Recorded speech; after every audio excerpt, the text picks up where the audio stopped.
Sup, Otaku fan, we are back with more reactions here for the channel with some more Gigguk. We have Best of Anime 2025. It was a good year for anime. It was. I'm excited. We're still not done.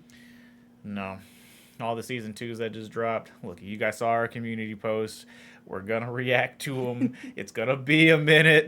It's gonna be at least like 2-3 months before they're all finished, and then the rest of the year will be crazy for us. We'll have all that stuff to react to. It's gonna be a good time. See if we need more to add to the list from this. We have a long list, yes.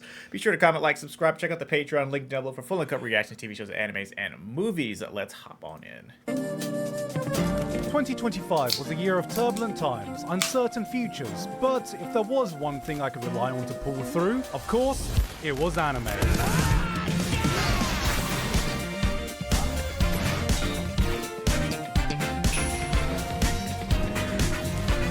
If there was any doubt over anime's position in the world, 2025 has undoubtedly proven it is not just popular, but there are titles that can achieve full-blown mainstream success. Demon Slayer became not only the highest-grossing anime movie of all time, but broke into the top 10 grossing movies of the year, beating out such IPs as How to Train Your Dragon and frickin' Superman? This movie was an absolute spectacle that delivered the Demon Slayer experience I expected, but damn did it feel long. I think about an hour in, I left to go pee, managed to find time to finish my college degree, got a job, started a family, came back, and I think we're about halfway through the Yakuza flashback. But they weren't the only one in the headlines, because One Punch Man fans ate this year. And then collectively threw up. After 6 years of waiting, One Punch Man dropped a bomb not even Oppenheimer could recreate, giving us a season of animation so impressive, Google Slides is about to license it out as an add-on. History has taught us that everything good comes in threes. We've had the big three of World War II, the big three of colleges, the big three of tennis, the big three of shonen, and now, this year has finally given us the big three of frames. As the community responded to this failure on a scale anime had not seen before, Berserk fans could only helplessly watch this unfold on the sidelines like, hey, you wanted this, right? You wanted the real deal? That's what this is. Wake up, you're in the middle of it. Stop complaining. This was the year. I do love that, like, One Punch Man was what finally broke the camel's back, because Blue Lock was already riding that line. People were complaining about Blue Lock Season 2 animation for a really, really long time, and then One Punch Man came out, and the world collectively lost their shit. Like, can we not make this a habit, please? Where 2 letters shot fear into anyone that heard them. AI. So is it any wonder people are afraid of technology? Technology! And the anime community was not immune to its effects. We had masses of fake scenes posted with the release of Sora 2. Grok got its own AI companion, as if people weren't lonely enough. And of course, OpenAI allowed users to flood the internet with Ghibli AI drawings. Looking Miyazaki right to the eye and thinking, man, I don't think you hate anime enough yet. And if you're like me and just realized that all this happened within the space of 1 year, yeah, I know. I wouldn't blame you. Being on the internet felt exhausting at some points this year, and the online landscape was as confusing as ever to navigate. We needed hope. We needed positivity. We were yearning for some real human interaction. But it looks kind of weird. Yes! Yes! I beg of you! There's no time left! Don't be afraid! He's a very good man! The world came together! But the year ended with actual people united under one banner. One drawing a Freeren with a chin so chopped she could withstand an uppercut from Mike Tyson. The voice actor for Freeren changed it to her profile picture as artists all around the world came together to help draw her in a rare case of all-around positivity being spread online. This was the alive human theory. Real human-to-human interaction. No bots, no AI, just sheer determination to pick up a pencil and the will to follow what we knew Himmel the hero would do. Once and for all, proving the strongest AI slop can still be defeated by the weakest pencil user. Did anything else happen this year? Oh yeah, I made my own anime or something. This is the part where I normally get to my honorable mentions, but today I have something else I need to mention honorably, and that's today's sponsor, Arknight's Enfield. The wait is finally over. Stuff for that. If this is your first time here, I rarely put continuations of shows I've already talked about on previous lists unless it really goes above and beyond and gives me something new to say about it. But that doesn't mean I didn't continue enjoying them. Dan's done might not have gotten the same buzz that episode 7 provided, but I've really enjoyed the character-focused development we got. Everyone likes to talk about the weirdness or the flashy action, but this shit is doing romance better than most romance anime right now. About a year ago, I introduced my anime illiterate mum to Apothecary Diaries, so I thought I'd be a loving son this year and save myself from watching season 2 until the Christmas break so I can experience it with her. By which point, she had already watched it 4 times. Oh my god. She still doesn't even know its name. She just calls it Mau Mau. City, the animation, really did not lie about its name, basically being in all my it is. top 3 of best animated shows of the year that was so close to making the list, but just didn't quite meet the same level of unhinged, gut-busting laughter Nichijou gave me. Now if we're talking most unhinged show this year, that was Nukitashi.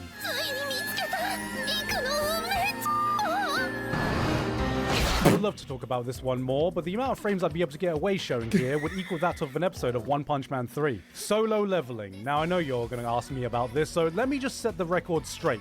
And the anime award goes to... Oh... Sung Jin-woo from Solo Leveling. I like Solo Leveling. Solo Leveling is a series that knows exactly what it is. It does one thing, but does that one thing so exceedingly well, you do not care about anything else. And this season delivered some of the best power fantasy or farming action spectacle you can find, and I ate it up.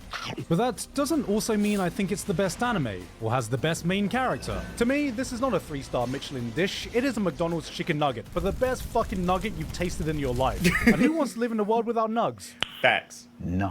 Last year, I did a cop-out by putting a movie at the top of the list. Thankfully, this year was so stacked with choices, I didn't need to do that again. But if I did, 2 titles would definitely be making the list. Chainsaw Man lived up to the absolute cinema meme it originally started. This wasn't just another shonen movie at a... We, so, a little plug on the Discord. You should join our Discord for community nights because we usually watch anime movies with the Discord, and those reactions go up on the Patreon for our otaku tier. So, many ways to know this. We did watch this with our Discord, and my God, was it amazing. I was glad we waited. We didn't watch it on our own. We waited till we could watch it with our friends in the Discord, and it was fantastic. Yeah. I do wish we had seen it on the big screen. It would have been fucking crazy to see that on the big screen. But it was fantastic to watch and experience, like, with our friend Jackie, because, like, he's already saw it, like, I feel like 60 he said he already times. saw it a few times with friends, and they saw it. It was just with so us. cool. And it's like Demon Slayer. We went and saw the Infinity Castle movie 3 times with different groups of friends, but it's been so long when it does finally come out, we can react to it, and it'll probably be some stuff that we didn't remember happening in that movie. So, yeah. Again, join the Discord if you want to join us for those reactions and those watch parties, because we do them every week. It was a perfectly crafted cinematic experience, and I think it says a lot that for how much jaw-dropping, mind-blowing action sequences this movie delivered on, the quieter, serene pool scene is the one my mind always comes back to. But standing toe-to-toe with that, in my eyes, is 100 meters. If Chainsaw Man was that critically acclaimed blockbuster, 100 meters would be that Oscar-nominated indie movie with moments equally as breathtaking and cinematic. Cinema. This is a film about running, about people whose lives are about running. You see people who destroy their lives over obsessions, over chasing records, chasing achievements, sacrificing everything, only to wonder what the point of it all was to begin with. You see people unable to fully commit to themselves in fear of finding out they're not as good as they think they are, crafting a prison of their own anxieties they're unable to break out of. You see people so desperately searching for meaning in what they do, unsure if they live to run or run to live. People who've always been second best yet still have not given up on believing in themselves, breaking the reality life has crafted for them, and then halfway through the movie you take a step back and think, wait, we're still talking about running, right? This movie doesn't just speak to the soul, it goddamn drags it out, shakes it by the scruff of its neck, and shouts full volume at it. Somebody, somewhere is going to find this movie at the right time of their lives, and there's going to be a line uttered by a character in here that shoots so deeply to their core, they're going to switch their life into manual mode after having lived it on auto the entire time. Okay. Do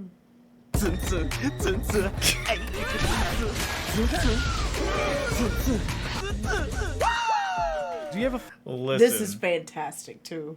we reacted to this on the Patreon, too. You can see our reaction to this over there for the Kohai tier, so the lowest paid tier besides support. Jabber emoting on Zanka is still my favorite thing that's happened all year for him. That's the craziest thing ever, bro. He poisoned you. You had a hallucinogenic dream that you were standing back up like a badass about to fight him, and you're tweaking on the floor, and he's emoting and rapping at you. And then we also absolutely loved when he's like, hey, wait a minute, no fair. I want to be laughing too. Yeah, so he Because drugs he just lays himself down and then beside of lays him. down and trips out with him. And is like, all right, buddy, let's get you to the boss, man. It's like, what is happening? Jabber is the best character ever.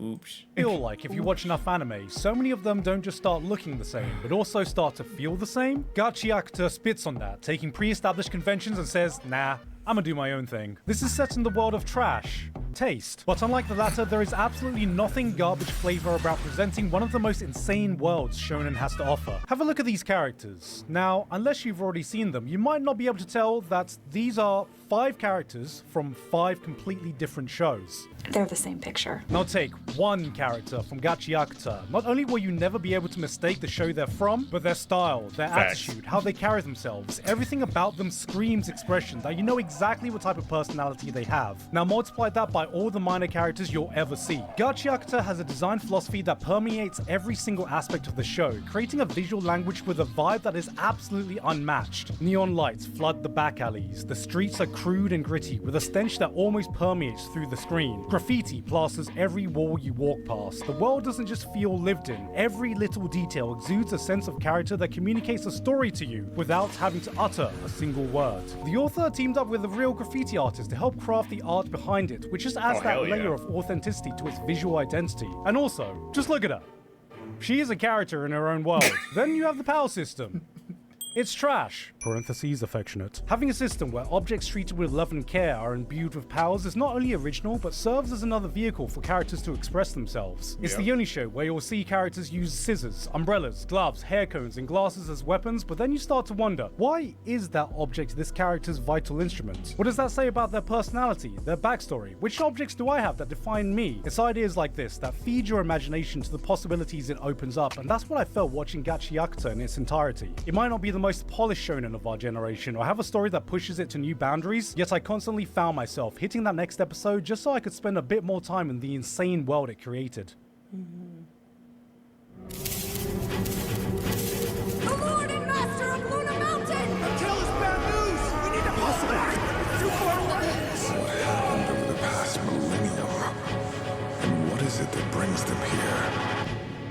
Fantasy is the double-edged So we've been told by friends in the community to react to this, and I haven't seen anything about it. I've just heard of it. I've never heard of it. It's on the list. Now, Cryo told us to react to it. Yeah, it's already on the list. I'm pushing it further up the list now after watching just that scene alone. Now I'm intrigued. I can't wait to see what he has to say about this. sword of the anime world. Swing one side and you have some of the most I'm critically sold. acclaimed, beloved shows in the entire medium, respected by everyone who watches them. But swing the other side and you're greeted with some of the trashiest, stinkiest shows you can find in the medium. And I'm not talking about the Gachiaka kind. So when a new fantasy anime comes out, I'm always thinking, which side is this one gonna swing? Alright, looks like we've got some hyper-violent action. Could be edgy, could be mature, unsure. Oh hey, there's proper thought put into the world building and politics, so it's not just the same copy-paste Demon Lord fantasy world. That swings that way. Okay, the hero's been given an immortal body. Sounds like this could potentially be power fantasy-ish. Yeah, that's a little stinky. But then, I watch as the hero yeets herself off a cliff, leaving just her mangled corpse remaining, only to have her body parts grotesquely shoved back into place as you hear the crackling of bones over the most guttural scream of pain as her body is forcibly put back together, little by little, while the bandits around her can only watch on in horror. And it was this moment that I realized, oh, I'm in.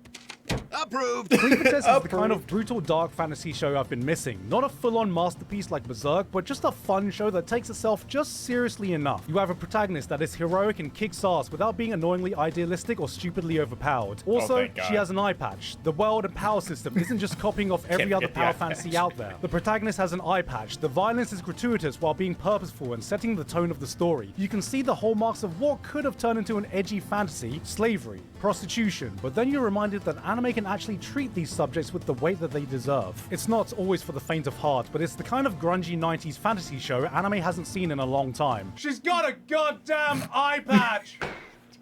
I'm sold on it. I want to watch it It's now. eye patch. Yuri on Ice too. You ever see a new parent and how their eyes lights up when talking about their kids? They show you a million photos of the same pose. They brag about the smallest achievement their kid was able to do. You feel a sense of pride you've never felt before towards anything else when they speak. That's what watching Medalist makes you feel like. This is a show about ice skating, but it's also a show about role models and the rewards of what being a great role model can get you. Inori is an 11-year-old girl who's been told she's too old to enter the figure skating world. She's shy, insecure, and collects worms for a hobby. This girl is going to get absolutely destroyed in school. But just by finding one person that believes in her, she's able to see something in herself that she never could before, shine in a way she never believed, and you're invited to be a part of that transformation. Medalist grabs you with grounded, well-realized characters all around, doing something revolutionary by treating its child characters like normal characters. Because did you know? Children are people too. When you think about it, it's kind of fucked up how much your life insecurities and self-image are defined by a few early moments in your life. Maybe a teacher said that you were dumb, and then from then on you just accept that as a fact. Or maybe, hypothetically, you were told your hair looks silly, so you start spiking it up like fucking Sasuke. Or a friend said you were boring, so you buy this Scarface poster to pretend like you have a personality. Or you look like a nerd with glasses, so you start wearing contacts every day. So seeing someone who... Hey, Gar, are you okay, buddy? You need to talk? You good? The spiky hair era, though. We don't gotta talk about that, but in general, do you need to talk? was able to be set on the correct path because they found the right person, found the right role model, spoke to a part of my younger self that might not have gotten that same opportunity. Every small achievement, every small step they take becomes a collective win, and when they pull through and hit that complete triple axel after numerous falls, you'll be shedding tears like a proud dad telling the person next to you, "That's my kid! Yeah, that's my kid!"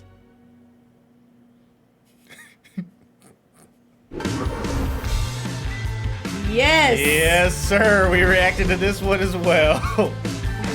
Horror is one of those genres anime rarely Love gets that right. show. On one I'm hand, I so think the ready for medium makes it season 2. harder to get genuine scares compared to its live-action counterparts, but then one too many times we get a promising project like Uzumaki that took a bit too much inspiration from its source material and spiraled its own production into madness. I was beginning to lose faith, but thankfully the summer Hikaru died not only restored that, but has set the bar of how anime can achieve horror of the highest quality. So you may be wondering, what's so different about this one? He's gay, but he has a special connection to classical music. There's many things that are interesting about him. I'd heard so.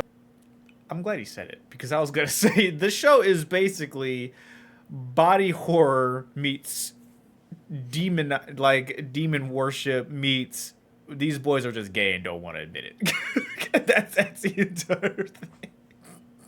But it's so well done. It is really well done. That final scene, whole final episode and that final scene between them was really beautifully done. I'm just saying, he's gay. That's it's what it is. They never say it, but you know. He's coming into terms with himself and accepting himself.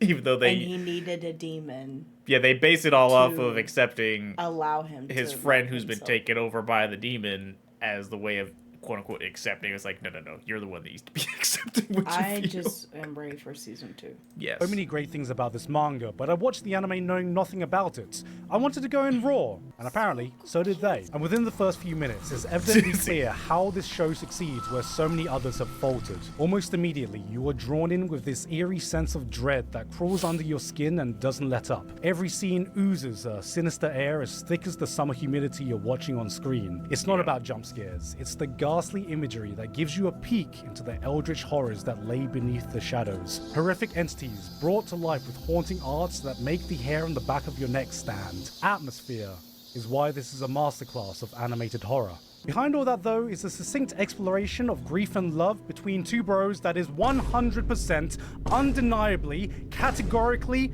platonic. So gross. So good.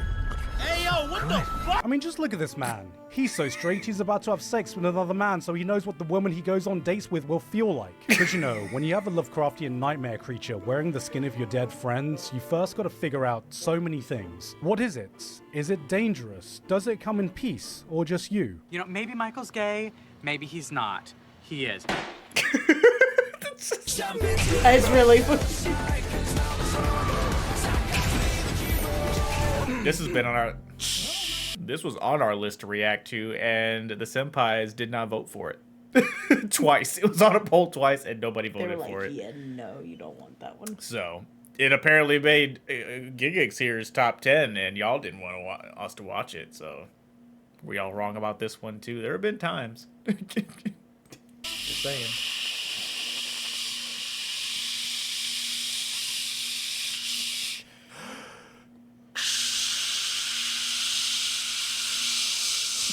China has continually been on the rise in the animation space, and this year it really felt like there was always at least one show per season that stood out in the highly competitive world of animation to be one of the hot shows to watch. And in my eyes, their crowning achievement of 2025 came in the form of To Be Hero X. This is China's own take into the superhero genre that asks the question, what would society be like if people could gain superpowers based on the social media influence they have?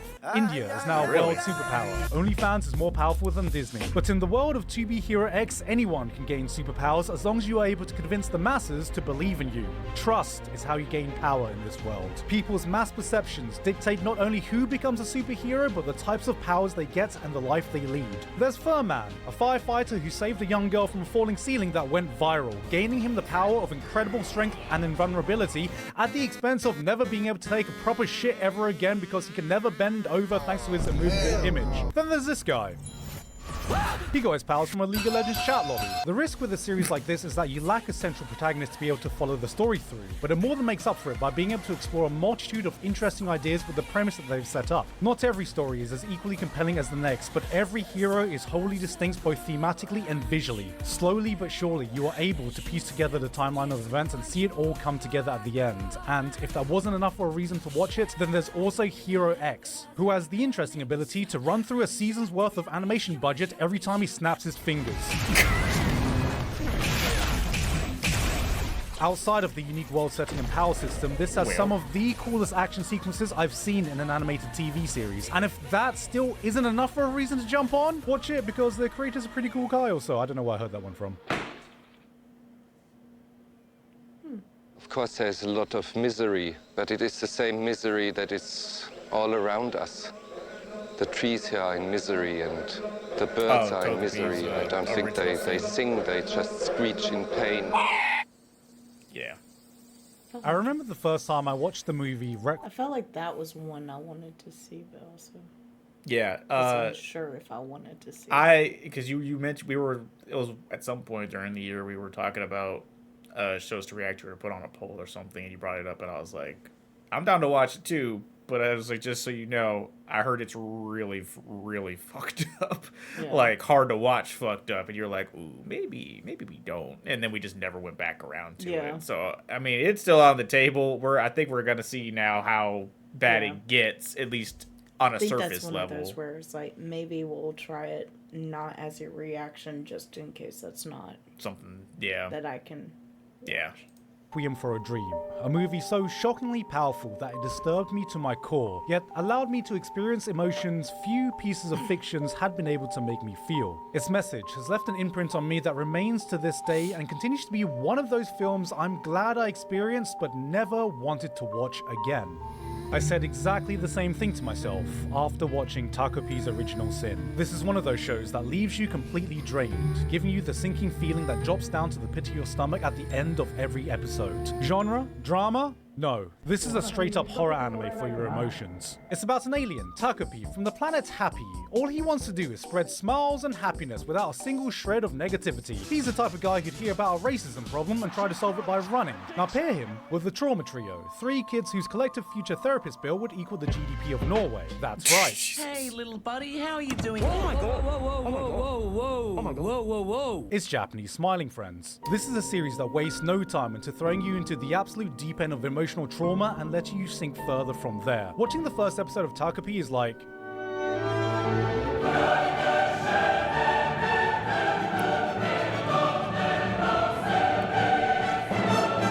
And then the series just continues pounding your emotions into the ground. It presents you with some of the heaviest subjects a child can go through with no filters to help avert your eyes. If I had a nickel for every time one of these kids got whipped by a belt, I'd have 0 nickels.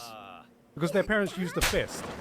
Everyone is an asshole. Everyone is the worst kind of human they can possibly be. Then when you're shown that faint ray of sunlight at the end of the tunnel, your first instinct is to think, Oh no. Well, that's not to say there is no point to all of this suffering. For how despicable some of these actions you witness are, it constantly reminds you that the biggest villains are the parents who failed them. Parental neglect, physical abuse, and worst of all, a law-accurate Asian mum. Each kid is a product of their own toxic environment, and for how suffocatingly pessimistic this show can be, it never devolves into being downright cynical. It's an important reminder of how trauma can be passed on, how the worst environments can shape the worst people, and no matter how hard life can be, nothing is more suffocating than having to deal with it alone. Because in the end, aren't the friends we made the trauma bonding we did along the way? Wait, is that how it goes? I know it's our job to help this guy and everything, but I think this guy's a lost cause. He's obviously made up his mind. Why don't we just cut our losses and get out of here? Saddle! Oh, yes, 2026 sir! is now officially the year of the horse, but unfortunately, Musume didn't get that memo because, like your typical gacha gamer, it came a bit early.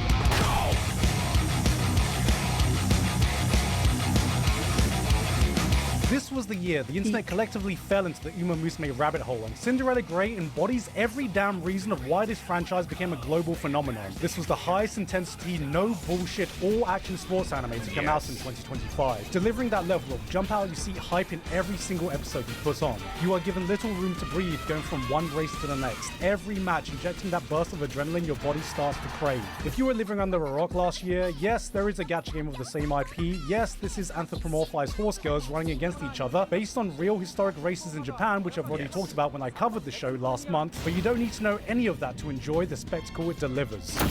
But if you do play the game, you should let us know, because we do have a club in that game with our Discord community, and we're addicted to that game, so it's a good time. Tamamo Cross just released in the game for the English server, so we both pulled ours. That rush as you witness that last eruption is as addictive as God, I any love drug. Obey You Your hear the Master. roar of the Yeah. crowd as the commentator Obey eggs them your on, as you watch master. action Michelle, digging my deeper than baby. they ever have before. Suddenly, this janky-ass anime girl run becomes the most hype thing you've ever seen, as you shout out, "God, this is what peak performance looks like!" And then the race is over. You calm down, switch on the next episode, and experience it all again. Wait, that last paragraph sounded familiar. Was that ChatGPT? No, in fact, it was GigGPT, because I just copied it from myself. I've already said everything I have to say about it in that video, so you know what? I'll just let ChatGPT rewrite my own work to tell you again, in the style of Gigguk. That moment when the final eruption hits, your monkey brain just activates. The crowd is screaming. The commentator is absolutely losing it. The athletes are pushing past every physical limit known to mankind. And suddenly, this janky, low FPS anime girl run has your full, undivided soul. You're sitting there like, why am I this invested? As you stand up yelling, God, this is peak human performance at your screen like you've just witnessed the second coming, but it's sponsored by questionable animation shortcuts, and then it ends. You blink. You remember you're an adult. You sigh, click the next episode, and willingly let it happen to you all over again. Because anime has once again tricked you into feeling emotions through sheer bullshit and spectacle. What the fuck does ChatGPT think I sound like? Wanker. You can go watch my actual video if you want to hear everything I have to say about it better than GigGPT ever could. Okay, I promise I'm going to stop glazing my own work now. Anyway. And if you want to join us, then you can just join the Patreon, and you can watch our full reactions to all of Uma Musume, all 3 seasons of Pretty Derby, all of Cinderella Grey, and the movie Beginning of a New Era with Jungle Pocket. Yes. We've done all of it. We love this series. This was our sleeper series of the year. We said so on Twitter. Number 3. Barn, The Boundaries of Adulthood. This was a new anime made by a fairly new creator in the industry.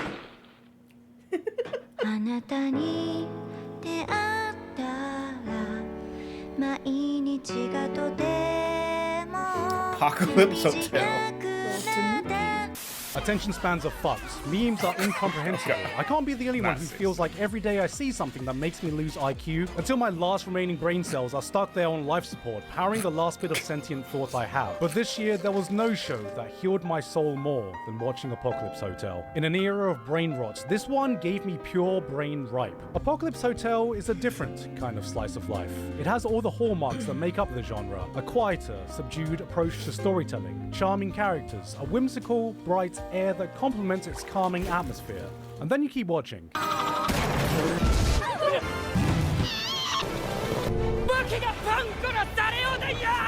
Okay, maybe there's a bit of brain rot in this one.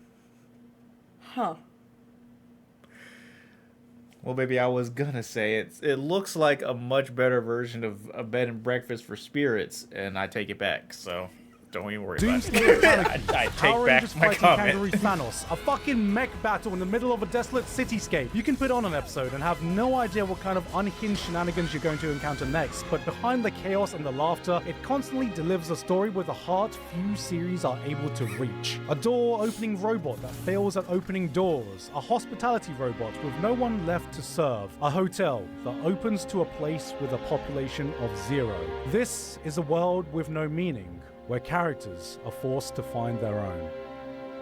How is it do you find purpose in a place where there is none? Watching this band of lovable misfits allows you to reflect about the purpose you may be missing from your own life. It's a show so hopelessly optimistic, steeped in layers of melancholy. A story set in a bleak place where no hope should be able to be found, yet it still is able to greet you with the warmest smile. Where years, decades, centuries pass in the blink of an eye, characters you love age, move on. All that is familiar around you slowly begins to change, always reminding you that time will continue to move, with or without you. It may be painful, but it's life, and it can be a lot brighter if you let it be. Episode 11 might just be my favorite slice of life episode of all time. An episode that breaks convention. It doesn't try to be entertaining. It doesn't try to tell you everything. It sits you down, shuts out the noise around you, and allows you to just feel. Ending it with a line that made me stop, walk away for a moment, and remind myself that through all the chaos, life can be pretty damn wonderful. This is the kind of magical feeling this show gives you. It doesn't just show you a slice of life, it reminds you what living that life means in the first place.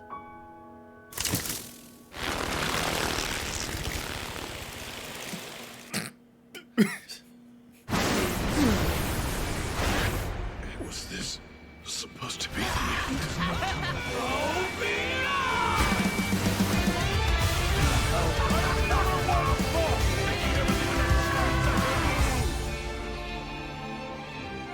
Shonen action shows are the lifeblood of the anime industry. They are the most popular, have the most influence, and are very often some of the very first anime we end up watching. It's these shows that help shape a young generation of people, and I certainly can't forget what they instilled into me. As a kid too young to understand anything, I saw heroes fighting against evil to protect the things they stand for. They stood up for those who couldn't, represented all the good in the world, and though I grew up and realized the real world isn't as simple or idealistic as the one portrayed in the realm of fiction, it's these stories that helped set me on the right path. It gave me hope. It gave me role models. It taught me about the person I should aspire to be. To me, this is what shonen is meant to be about. This is the shonen I grew up with. This is the shonen I know, and I don't think many shows have distilled that concept down as purely as My Hero Academia has. Regular viewers will know that I've had an up and down relationship with this franchise. I instantly fell in love in season 1, watched it explode in popularity in season 2 and 3, then gradually fell out of favor as other shows took the spotlight, but I always kept watching in hopes that it could at least end with a bang. And now, 10 years later, I can wholeheartedly say, boy, did it ever.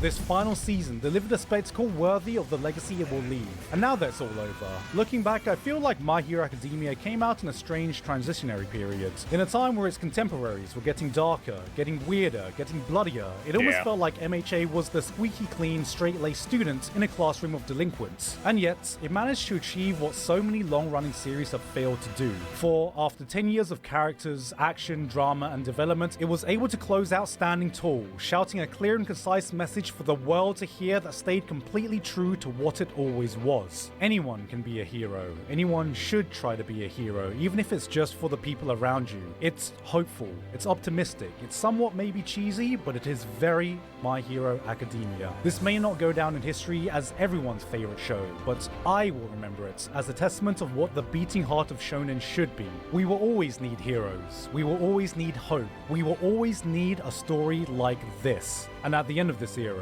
I'm glad it was there to remind us one last time.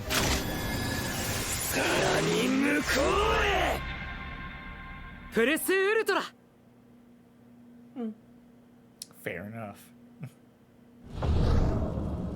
この世には様々な人がいる。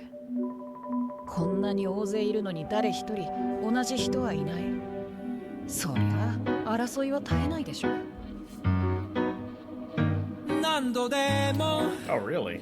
In my line of work, I watch a lot of shows. I remember a lot of shows, but rarely do I have the time to go back and rewatch them. It's only when something truly lingers, a story that grabs hold and follows me, that occupies my mind whenever I have a free moment, that one line that sticks with me not because it was witty or punchy, but because it touched on something deep, something meaningful, something real.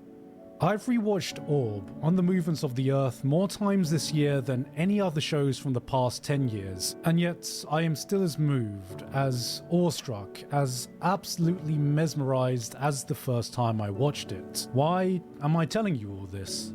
わからない。私の感動を必死に伝えてる。This was a show that, when half done, I put as 4th on my list last year, not knowing that when I finished the entire thing, it would become my anime of the decade. That's a big statement, and you may not agree. You may have other shows you prefer. It may not have hit you the same way it hits me, but that is my truth. And for a moment, I wanted to invite you to see what that truth meant. A show like this comes along only a few times in a generation. It is not only one of the most original, beautiful, and nigh on unpredictable series to come out in modern times, but it's one of those stories that has the power to teach you something about yourself. Without preaching, without telling you what's correct, it presents you with profound ideas and helps guide you to find your own answers. Orb is an anime about heliocentrism. It's about proving the Earth moves around the sun, but also it's a story about truth, about people who fight for truth, about the lengths people will go to prove truth, about people who have their truths challenged and respond to it without disrespecting the person that challenged it. An egotistical priest putting his trust in the wisdom of a peasant, a devout believer defending the words of an atheist. The heroes of the story are not the ones who are right, it's the ones who are willing to accept that they could be wrong, who will listen to those that oppose them and try to understand even if they don't necessarily agree. These are the people that embody the human spirit, that together ignite a flame that transcends lifetimes. Every character is memorable, every line powerful, every journey poetic. This is simply one of the most beautiful stories I've ever witnessed. And the more time that has passed since I first finished it, the more times I've rewatched it over this year, the stronger its message has resonated with me as I looked out and saw the world as it is today. Unlike the world of Orb, we live in a time when information is more readily available than it ever has been, and yet truth has never felt so hard to find. Technology that should have allowed us to grow closer has divided us even further. Knowledge is no longer the currency we lack. It's trust, a lack of trust that has eroded the respect we have of our fellow person. Ideas are not built on, they are condensed down, dismantled, and publicly shamed. Everyone is a soldier, enlisted to fight in an ideological war of exchanges, where common ground is no man's land and the winner is decided not by who is more right, but who can prove the other side more wrong. How does anyone navigate the landscape we are currently in? And I think that's why I was just so constantly drawn back to this series. A story like this is the reminder I needed that the world doesn't have to work like this, that progress is made through collaboration, not dissociation, that disagree or not, we are still in this together, in an era that will be shaped by our collective hands. 同じ時代を作った仲間 Whether any of us have the right answer or not, it's thanks to this show that I remembered, as long as you can continue to question whether you are right. 不正解は無意味を意味しない。何かを知るということだ。指導説を信仰してる。このためにわざわざ生まれてきた。きっと迷いの中に倫理がある。筆教。それは知性だ。You won't find the wrong answer. I think that's what makes those type of shows even more powerful, is because that's literally our history right there. Mm-hmm. Because like somebody lived that. Yeah. So that makes those hit a little bit harder because those are a little bit more realistic. Yeah, that was certainly an interesting pick for a yeah top anime Because I of the remember year. him talking about that before, and I was like, oh, it looks good, and it's just one of those, like, I know sometimes for me, with shows, I want to get away from the real world side of things. But then when we find a show like that where it kind of touches more on, like, what actually the world is kind of based off of, then it hits that much harder. Yeah. Kind of like Free Run, where even though it's a fantasy thing, just the concept of time is just, that hits really, really hard. Yeah, but they still move it away from quote-unquote reality enough by making it through the eyes of an elf who experiences time differently than what we would, so we get to experience, everyone knows what time how time works, so it's just they switch it up in some different ways with that. This is just very grounded in reality to a point of like, ooh, I don't know. And I think we also, when we talked about that, when we saw his video talking just about that anime, we were like, oh, I think that's gonna be a complicated video, like watch for a reaction stance. I think we were planning on watching that on our own time. Yeah. But we didn't have time to do so. I do think we got married. Yeah, I do think it'll be cool to watch that. But yeah, I do. Yeah, we were planning weddings every weekend. That's definitely.